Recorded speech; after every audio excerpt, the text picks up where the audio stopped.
Welcome to the Family Banking Blueprint podcast. This show is for women who put family first, value their faith, and work hard, yet they were never shown how to multiply their money without sacrificing their lives. This isn't about the hustle or the get rich quick. It's about opportunity, decisions, and building a family bank that buys you time, flexibility, options, and family adventures. Here we talk about real estate, passive income, and the beliefs that come even before the first investment. Let's talk about what that looks like. Hey friends, welcome back to the Family Banking Blueprint podcast. Hey, I've been thinking about you, and something that has been on my mind is, how do we find and how do we attract the opportunities that we want? And there's an old saying, what you focus on, you find. And there's also something called the law of attraction. So in your mind, the way that you were designed, the way that God created you to be, is when you have something on your heart, when you have something on your mind, your brain goes out and looks for it. And so you got to be careful with that, because if what you focus on, you find, if you're focused on negative, you're going to go out into the world and guess what your brain's going to bring you back? It's going to bring you back all the evidence of negative things happening in the world. And on the flip side of that, if you are focused on, wow, look at how nice these people are, look at how positive and helpful these people are, guess what you're going to find in the world? You're going to find positive, helpful people all around. And so when you think about the power of that, you can essentially attract and design your life, and you could bring to your world what it is that you're focused on and what it is that you want. But in order to do so, you got to be careful, because you have to know what you want and you have to be intentional about telling your brain to go out there and find it for you. So let's think of some examples. I always think of when I was pregnant. When I was pregnant, and I know, if for dads out there, this probably won't resonate, but when maybe it does, because maybe your brain still focuses on and finds babies everywhere. But when you're pregnant, as you walk around to grocery stores, you never noticed so many pregnant women in a grocery store before, but you find all of them. And you never noticed so many babies all over in different places, but you find all of them. If you are focused on buying a certain type of car, I know my teenage boy is always focused on, he wants to buy a pre-runner truck, right? So guess what we find everywhere? Who knew there were so many pre-runner trucks in the world? Well, there is, when your brain is picking them out absolutely everywhere you go. So you have tons of thoughts that go through your mind in a day, in a minute, in an hour, and way too many for your brain to ever process all of the thoughts that it could potentially process. And so what it does is it says, hey, wait, what does Kristen want me to find? And so it will go and it will find those things. And so when it comes to investing, how this works and how this is helpful to you is, once you identify what kind of asset you want to own, you can start looking for it and intentionally seeking it out, talking to people about it, and you will start finding it. So I'll give you an example of that. My family is very into experience. And so our family has always been big on travel and big on just enjoying the experience and weird, quirky properties to stay in. We seek out these weird little boutique hotels that do little special things for you just because it's fun. We seek out swimming pools. For years, our travel was dependent on who had the coolest swimming pool. That was what mattered to us. So that was where that was how we searched all the time. And what happens is, over time, you start to accumulate like this almost database of all these options, because everywhere you go, much like an algorithm on a computer, your brain starts finding all of these things for you that are what you told it you were looking for. So if you ever want to know where the cool swimming pools are, just call me. I know where they all are across the country. If you ever want to experience a fun experience, I'll tell you, my family has leaned into guest ranches, Airbnbs, hospitality, bringing people to locations and just giving them an experience. And so that's been historically what my family has always focused on. And so when they see properties, they see a vision for what could we do with it that would bring people an experience. One of the properties that I own, I am testing out right now, and location is great. It's close to the rodeo grounds. It's a busy, close to downtown area in the Prescott area. And as it sets, it's not really what I would call an Airbnb option. It's not anything that I have ever really thought about turning into an Airbnb. And somebody was telling me, man, the proximity to downtown, that should Airbnb well. Well, when I'm looking at it,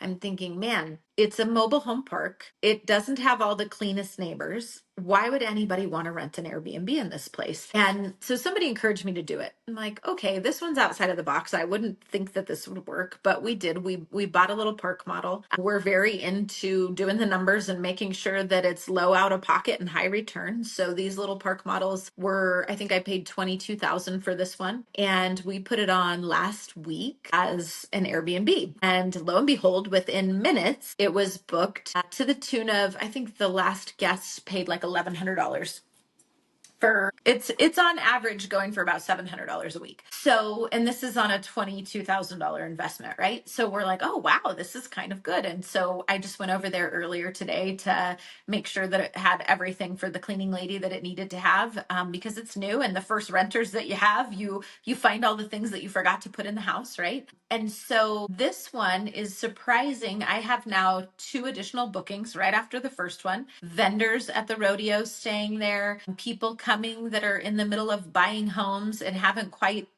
purchased yet and need a place to stay. So lots more opportunity. Traveling nurses who are working just down the street at the hospital, just lots more opportunity than I would have thought for this particular location. But where do you find these things? And number one, you've got to be focused on conversations around that goal and that thing that you want. So once you've identified that, hey, I want multifamily, or I want single family homes, or I want Airbnb type properties, then you can start focusing on finding them, and you can start focusing on having plenty of conversations around it. Because once you identify what it is that you're looking for and why it is that it works for you. So like I say, in my instance, the family really liked the experience that they could provide to people, and they like to travel and trade houses. That's always been a thing that we've done. So that's the type of property that we look for. We look for properties that are places that we want to go, places that are close to landmarks, places that are close to just places that people want to visit. We look for those kind of properties. So my brother owns a place in Costa Rica and brings people down for adventures in the jungle. He's also got a couple of places up off the Verde River where he can take people kayaking and they come stay with him. My father's got a cattle ranch that is a campground and fishing pond where people come and fish and have birthday parties and enjoy themselves. My grandmother's got a little Airbnb on the river in the Verde. Like, this is just the way that we've always operated. So we have a tendency to pick out Airbnb type locations. I'm also a big fan of multifamily. That is because, unlike single family, when you have vacancy in single family, you're waiting to make a return on that property until you can find another qualified tenant, right? In the multifamily world, if one of your tenants is out, you're not missing, your other tenant is still paying, or your other tenants are still paying the mortgage. And so that never falls on you. So there is a benefit to the multifamily world. I will say, you've got to be careful in the multifamily world. I've seen the market tank before to where rents went down 50%, and everybody who had tenants in multifamily, all of a sudden the tenants were like, hey, we can get a single family house for this same price for rent. We're moving. And they all moved out of multifamily into single family. But that happens when there's a lot of inventory on the market. We don't really have a lot of that right now. And you've got to check your own individual market. If today's episode helped you to think differently about money, read the Family Banking Blueprint. It'll walk you through the exact framework that we use to build your family's wealth. And remember, faith first, family always, and don't forget to get some assets. But once you identify what it is that you're going to seek out and what you want to be a part of and what you'll be excited about, you start having conversations. Just like when you build a business, just like when you want anything to grow, you go start talking about it, right? So it's conversations with friends, conversations with family. When you're at the wedding, you talk to the guy at the table next to you. When you are, at the business mixer, you're talking to business partners, you're sharing your goals and you're asking them about theirs. And it's a natural conversation that just can easily come up. And when you start speaking these goals into existence, number one, it solidifies it in your brain and tells your brain, look for these opportunities, look for them and point them out when you see them. But it also gives your friends that little spark that when they see it, they're going to say, oh my gosh, Kristen was just talking about this. I'm going to send this to her. So, for example, last week, my plumber called out of the blue and was like, hey, I found a property downtown that would make a great Airbnb. I wanted to give you a call because I'm working on their plumbing and this would give you a great return and she'll carry the note for you and all of these things. I didn't find it. They did because I had the conversations with people who care about me and know my goals. And when they're out in the world, their reticular activator is saying, oh my gosh, Kristen just said she wanted that.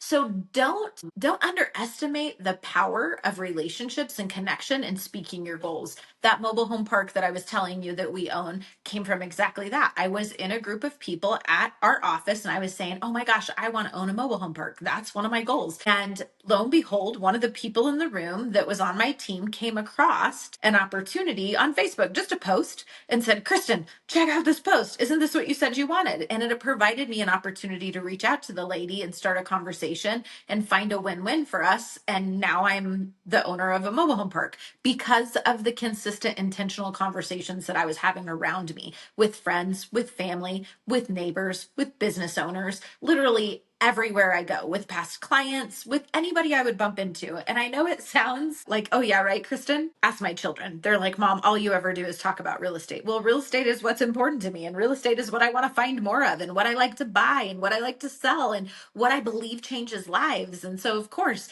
I'm talking about it to everybody I bump into. So the proof is in the pudding. You can ask my kids. It actually is a thing. Like, go have those conversations. The second thing that I would encourage you to do is manipulate the algorithms on your social media platforms as well. Go find the people that are doing what you want to do. Click follow, comment on their posts, make your algorithm start popping up trainings from them so that you can learn what they're doing. If they buy mobile home parks, if they invest in Airbnbs, if they buy apartment complexes, if they flip homes, whatever it is that you've identified you want, go find those people and manipulate the algorithm so that that's always in front of you. It keeps your brain thinking about it. It helps you to learn it and you become a student of that product. And it also will bring other people into your world and into your feed that are doing similar things, offering opportunities. You'll find in doing that there's a lot of groups that actually bring together people who buy that product, do that thing. And so, for instance, I'm in one of my big goals. If you ever find one, think of me, call me. One of my big goals has always been I want an RV park or a mobile home park, like a tiny home park on the water, on the river, somewhere like that. And so as I say that, as I speak that, I start looking for that and it starts popping up on my Facebook feeds. And now I am in multiple groups on Facebook that are mobile home park owners who want to sell in Arizona, or mobile home retreat, manufactured home retreat areas where they've got the clubhouse and all the game rooms. And it's just a fun experience because, like Airbnb, it's an experience that you can bring to people, but it's at scale, which I think is amazing. So manipulate the algorithms, join the groups, start talking to and learning from people that are in them. I can use a really simple example. We've been in the market for a horse for a while. And so I start searching horses and I start clicking on horses and I start clicking on barns and things like that. And the next thing I know, I'm in all these different horse groups where they're selling horses in Arizona, and I'm interacting with people in these groups and literally having conversations with them, private messaging them, learning who they are, learning what they sell, learning what they know. And now I have an abundance of opportunity to buy whatever horse I'm looking for because I am surrounded by that opportunity that I chose to focus on and then I found, right? So what you focus on, you find. Manipulate the algorithms around you to help you find those things. When you start finding those things and you take a risk, before you take a risk on jumping into them, just make sure that you have multiple exit strategies. So I was giving you the example of this mobile home park that I own and us putting this new tiny home in it and Airbnb. I don't know that it's going to work. It's not for certain that it will, but if I don't try, I won't know.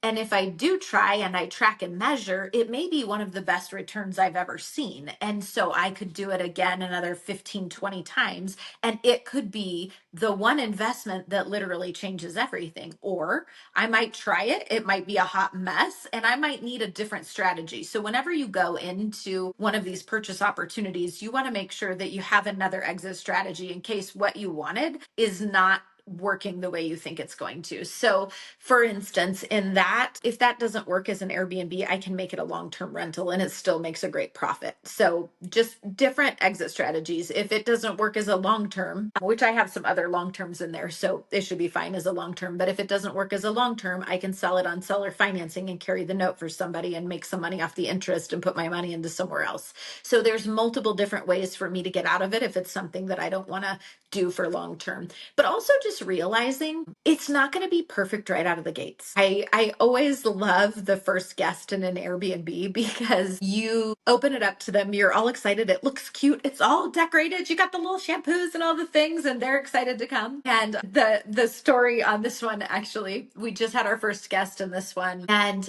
I showed up after they left and there was bags of trash all over the porch, and I was like, what the heck? Who leaves their trash on the porch? Well, I forgot to put in the listing where the dumpster is. It's just out at the front of the street. You would have thought it was really obvious, but I didn't state it. I didn't make it obvious. And so they thought, well, we don't want to leave the trash in the house. So they left it all on the porch. Well, guess what happens when you leave trash on the porch? You get birds and javelinas and things like that in our area that will go tear it apart and throw it throughout the neighborhood. So I got to pick up trash all morning because I wasn't specific about what I needed done with the trash when they were finished. As a matter of fact, I saw that they must have had a kid there because there was flour all over the floor. It looked like they were cooking. There was eggshells and flour. And I was like, what a mess these people are.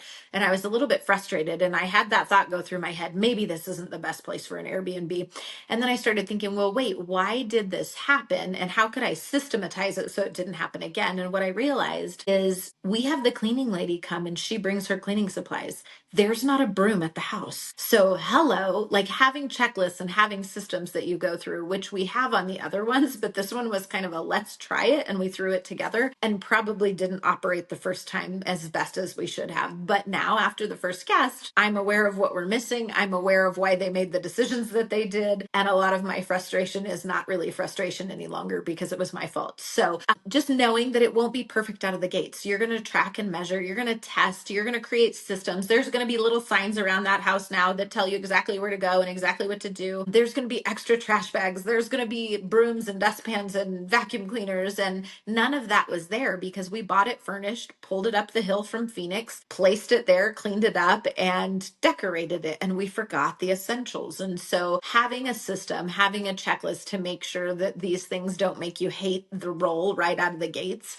It's not going to be perfect right out of the gates. You track, you measure, you pivot, you make little adjustments, things like that. The other thing that I didn't think about on that one actually is that there's no washer and dryer in that house. All of our other Airbnbs have washers and dryers. So when the cleaning lady comes to turn over the Airbnb, she just does the laundry right there. In this instance, she's either going to have to take it to a laundromat or she's going to have to take it home, do it at home, bring it back. And so, down the way, if this turns out to be a good Airbnb and we want to do more, there's going to be a cost of building a little laundry house in the park that allows her to use it and can also be another revenue stream. So little things that you just get started. It's not going to be perfect. You're not going to know everything. It's okay. You're going to fail forward, right? And you're going to make it better. The other thing that I think you need to ask yourself when you're looking at these opportunities and getting into them is, why does this person want to sell? Especially in the real estate market where you have appreciation, you have rental income, you have tax incentive. There's a million reasons to own real estate. Why is somebody getting rid of it? And as I look back at the mobile home park that we bought, I can tell you they're getting rid of it because they didn't screen tenants correctly. And they didn't know how to get rid of the tenants that were already there. And I think they may have inherited it with the tenants that are in there. And then when I bought it, I inherited the tenants too. But it's really obvious. And one of the things I hear most often from people who have bailed on being a landlord is they tell me, I hated being a landlord. Tenants were terrible. Tenants are only terrible if you don't screen them and know who you're getting into business with, who you're, not into business with, but who's going to be your partner in this thing. They're going to be living there. You're going to be the landlord. If you don't screen them and know about them, then yeah, you probably you're gambling. So it's probably not going to go well. But if you screen your tenants and you screen them well, you can end up providing amazing housing for wonderful humans that take care of your property, that are super grateful that they have a wonderful house over their head. And it can be a really fun relationship. And you can be a blessing and a stepping stone in their journey as they grow through life. And it's really, really an honor But again,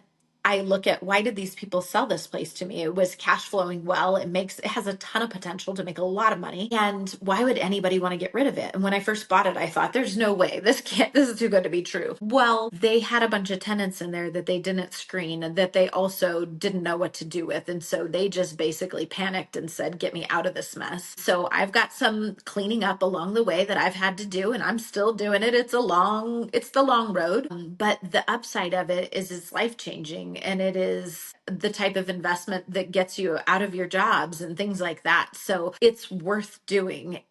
But you do have to ask yourself, why are they getting out of it? Especially if the numbers look good, why are they getting out of it? And make sure that you're prepared to run it differently.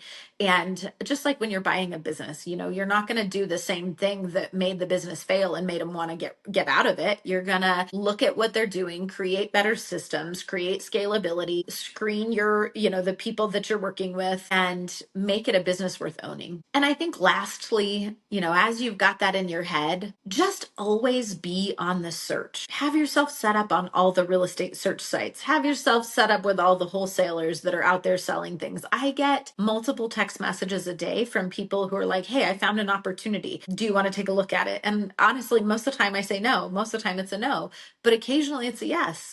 But when you have that flow of opportunities that you've created because you're out there having the conversations, setting up the algorithms, setting yourself up on the searches, you now have this funnel that's just bringing opportunity to you. And you can say for every 100 no's, you might find one yes. But now there's a big flow, and you can actually take the time and look and kind of gauge, what do I like? What do I not like? What am I willing to get into? What am I not willing to get into? What areas do I like? What do I not?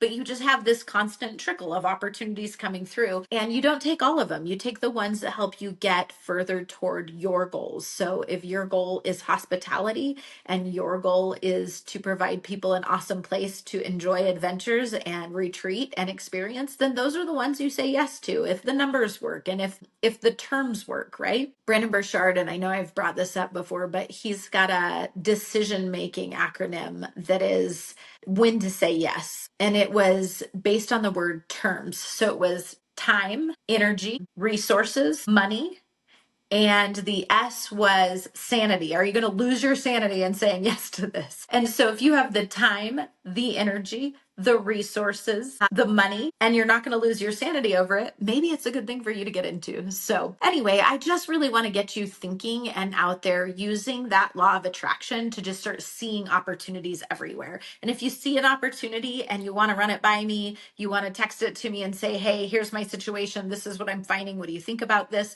Feel free to DM me, comment on the post, find me on Facebook and send me a message through Facebook is fine. But I'm here to help you just start thinking this way and start making this a priority in your life, so that in a few years down the road, you're seeing, hey, I actually have these properties that once were just a thought and just a dream. So join us next time. And between now and then, start working on getting some assets. Take care. Bye-bye. All right, friends, that's it for today. But remember, faith first, family always, and don't forget to get some assets. I'll see you next time.